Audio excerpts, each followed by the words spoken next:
Որոշում Երևան քաղաքում փողոց անվանափոխելու մասին։ Սիրելի երևանցիներ, ձեր ուշադրությանն է ներկայացվում եւ Երևան քաղաքի ավականու հաստատմանն է հրամցվում Երևան քաղաքի ավականու որոշման նախագիծ, Երևան քաղաքի կենտրոն վարչական շրջանով անցնող Հրազդանի կիրճ փողոցը սկսվում է Աթենքի փողոցից Հրազդան մարզադաշտի հարևանությամբ, հասնում Հալաբյան փողոց, անվանակոչել լեգենդար խորհրդային ֆուտբոլիստ եւ մարզիչ, օլիմպիական չեմպիոն, Նահարեթ 73-ի գլխավոր մարզիչ Նիկիտա Սիմոնյանի անվամբ քաղաք Երևան Նիկիտա Սիմոնյան փողոց անունով։ Սույն որոշումն ուժի մեջ է մտնում պաշտոնական հրապարակմանը հաջորդող օրվանից։ Սույն նախագիծը պետք է քննարկվեր դեռևս նախորդ նիստի ժամանակ, սակայն Արդարադատության նախարարության պատասխանի ձգձգման պատճառով օրակարգից դուրս եկավ եւ տեղափոխվեց այս նիստ։ Նիկիտա Սիմոնյանի կենսագրությունը կցված է նախագծին եւ ես հակիրճ ընդամենը այդուհանդերձ հարգանքի տուրք մատուցելով Նիկիտա Սիմոնյանի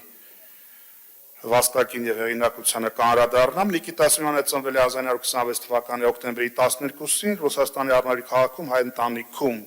Սիմոնյանը խորհրդային ֆուտբոլի լեգենդ է, ականավոր հարձակվող, մարզիչ է, սպորտային ֆունկցիոներ։ Նա սկսել է ֆուտբոլ խաղալ Սուխումում, իսկ 46 թվականին տեղափոխվել է Մոսկվա ու դարձել է Սպարտակի խաղացող։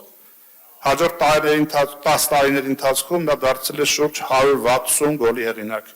համարվելով թիմի լավագույն ռմբարկուն, 3 անգամ դարձել է ԽՍՀՄ առաջնության լավագույն դիպուկահար, 4 անգամ երկրի չեմպիոն։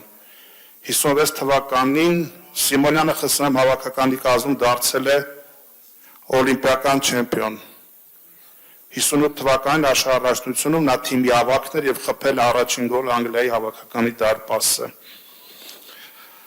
Հայկական ազգանունը բարձրացնելով ամբողջ ֆուտբոլային աշխարհում ֆուտբոլիստի կարիերայից հետո նա դարձել է ականավոր մարզիչ, նրա առաջնորդությամբ նախ 62 թվականին է Սպարտակը Մոսկվայի դարձել ԽՍՀՄ չեմպիոն,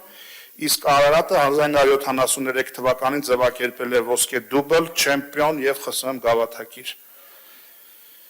Նիկիտա Սիմոնյանը 90-ականներից պաշտոններ է զբաղեցել Ռուսաստանի ֆուտբոլային միությունում, եղել է Ռուսաստանի ֆուտբոլային միության առաջին փոխնախագահ մինչև կյանքի վերջին օրերը, տեխնիկական կոմիտեի նախագահ։ Սիմոնյանը միշտ հպարտացել է իր հայկական արմատներով, անգնահատելի ներդրում ունենալով հայկական ֆուտբոլի զարգացման հարցում։ Նիկիտա Սիմոնյանը միշտ փայլել է որպես ֆուտբոլիստ, մարզիչ, պաշտոնյա, իր անունը ոսկե տառերով բերելով հայկական եւ խորհրդային ֆուտբոլի պատմության մեջ։ Եվ նաև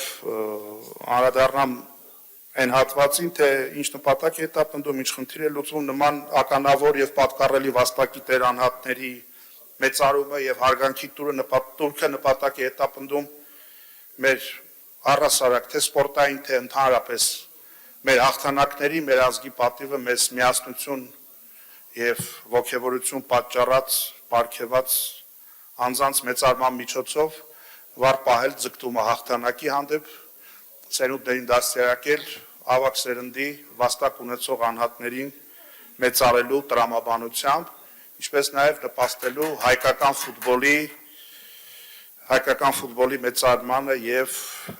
զարգացմանը։